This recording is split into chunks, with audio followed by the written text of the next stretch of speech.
એવા જાણી જોઈને શિક્ષકો મૂકીને આપણા લોકો સાથે અન્યાય કરી રહી છે. આપણા બાળકોને શિક્ષણથી દૂર રાખવાના કાવતરા થાય છે. સરકાર ચંદ્ર પર ચંદ્રયાન જાય છે તે સરકારને ખબર પડે છે, આપણે બેઠા બેઠા મોબાઈલોમાં જોતા હોય છે. શું સરકારને ખબર નથી છોટાઉદેપુર જિલ્લામાં શિક્ષકો નથી? ખબર છે. શાળા નથી, ખબર છે. અહીંયા હિન્દી ભાષી શિક્ષકોની ભરતી થઈ, ખબર છે. પણ સરકાર જાણી જોઈને આ વિસ્તારોમાં શિક્ષણનું સ્તર સુધારવા માંગતી નથી. એની સામે આપણે લડવા માટે તૈયાર થવાનું છે.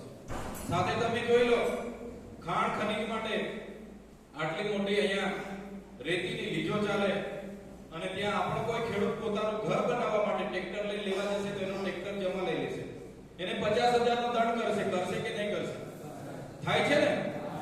અહીંયા હજારો ટન રોજની રેતી અહીંથી બોમ્બે સુધી જતી હોય અને આપણા ખેડૂતની નજર સામેથી રેતી લેવાની હોય ત્યારે આપણા ખેડૂતને દંડ કરે, એફઆઈઆર કરે.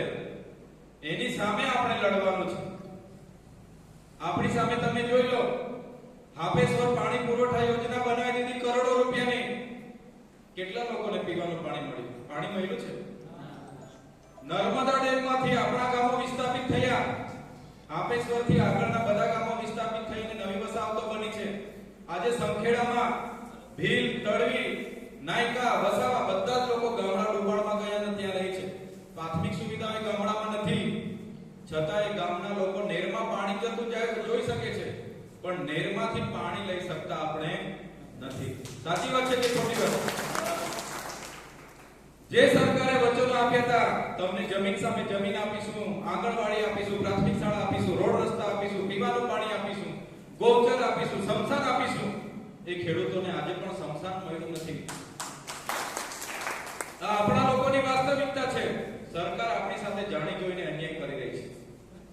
આજે આપણે આંબા ડુંગરમાં યુરેનિયમ નીકળેલું છે.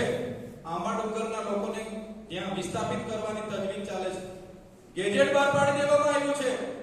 આટલા સર્વે નંબરો, આટલા જમીનો સરકારે હસ્તક લેવાની સંપાદનની તજવીજ ચાલે છે.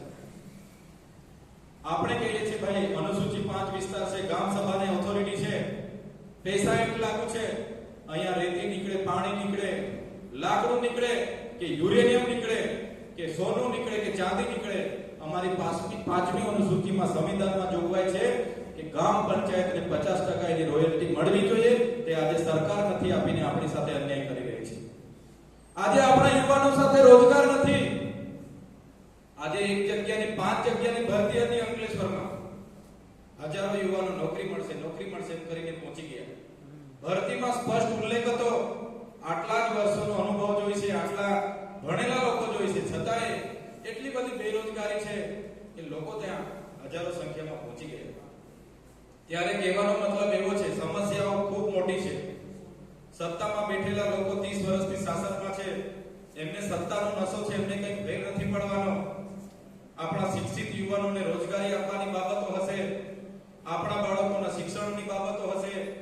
આ વિસ્તારના આરોગ્યની તમને ખબર છે, ડોક્ટરો નથી, નર્સો નથી, દવાખાનાઓ ખોલ્યા છે એમાં સાધનો નથી, એક્સરે મશીન નથી, સોનોગ્રાફી મશીન નથી, લેબોરેટરીના મશીનો નથી, દાંત કાઢવાનું મશીન નથી, હાડકાના ડોક્ટર નથી. સરકારને નથી ખબર? સરકારને